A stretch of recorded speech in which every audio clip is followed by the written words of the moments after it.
نے فرمایا پاک ہے وہ ذات جس نے اپنے بندے کو سیر کرائی سیدنا آدم علیہ السلام سے لے کر جناب عیسیٰ علیہ السلام تک۔ اللہ نے ہر پیغمبر کو کسی نہ کسی موقع پر معراج کی نعمت عطا فرمائی۔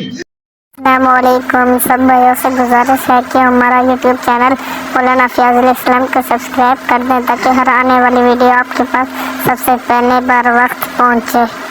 بسم اللہ الرحمن الرحیم۔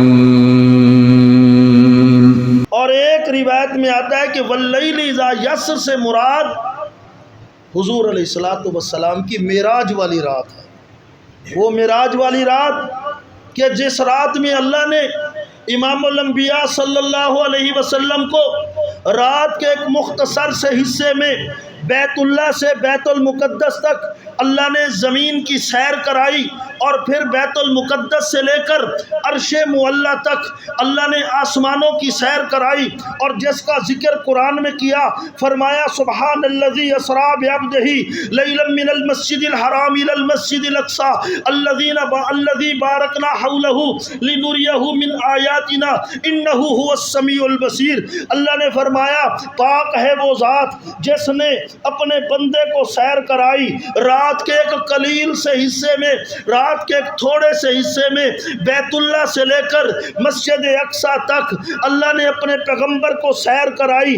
کس لیے سیر کرائی؟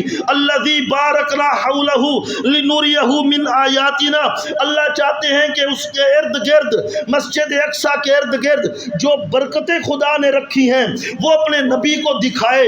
اللہ نے اس کے لیے اپنے نبی کو یہ سیر کرائی لنریہ من آیاتنا، اور پھر اللہ اپنی نشانیاں دکھلائے۔ اللہ نے معراج کی رات میں ایک تو حضور کو برکتیں دکھلائیں جو ماحول میں تھی، اور دوسری اللہ نے اپنی نشانیاں دکھلائیں کہ دیکھیے خدا کی کائنات کے اندر کتنی نشانیاں ہیں۔ اللہ نے اپنے پیغمبر کو جو معراج کرایا وہ صرف ہمارے نبی کا خاصہ بنا، یوں تو اللہ نے ہر نبی کو معراج کرایا۔ سیدنا آدم علیہ السلام سے لے کر جناب عیسیٰ علیہ السلام تک اللہ نے ہر پیغمبر کو کسی نہ کسی موقع پر معراج کی نعمت عطا فرمائی، لیکن اللہ نے جو معراج ہمارے نبی کو عطا فرمایا باقی نبیوں کے معراج میں اور ہمارے نبی کے معراج میں اللہ نے دو بڑے فرق رکھے۔ اللہ نے جب بھی کسی نبی کو معراج کرایا اللہ نے ایک تو ان کو زمین کے کسی نہ کسی حصے میں اللہ نے ان کو معراج کرائی، اور دوسری اللہ نے جب بھی کسی نبی کو معراج کرائی تو اللہ نے ان کو کسی نہ کسی آزمائش میں اور امتحان میں ڈال کر اللہ نے اپنے نبی کو معراج کرائی۔ مثال کے طور پر آدم کو معراج ہوئی زمین پر ہوئی، حالت امتحان میں ہوئی۔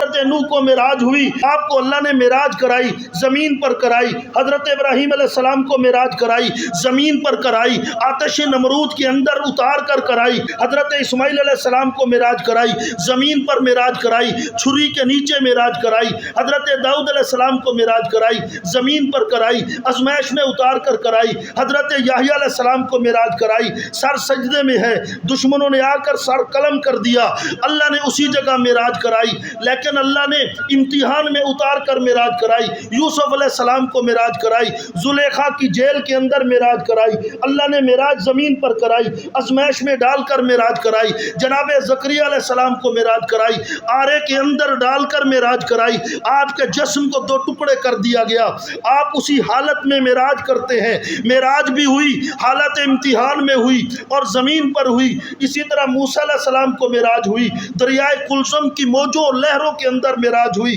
زمین پر ہوئی، حالت امتحان میں ہوئی۔ جناب عیسیٰ علیہ السلام کو معراج ہوئی، اللہ نے زمین پر معراج کرائی، جیل کے اندر بٹھا کر معراج کرائی، لیکن جب باری آئی امام الانبیاء کی، جب باری آئی خاتم الانبیاء کی، جب باری آئی امام المرسلین کی، جب باری آئی محمد الرسول اللہ صلی اللہ علیہ وسلم کی، اللہ نے آپ کو زمین پر معراج نہیں کرائی بلکہ اللہ نے عرش بری پر معراج کرائی، اور حالت امتحان میں نہیں، حالت انعام میں معراج کرائی۔ سبحان اللہ، سبحان اللہ۔ فرمایا واللیل اذا یسر، مجھے قسم ہے اس رات کی جس رات میں میرے نبی نے معراج کیا۔ سبحان اللہ۔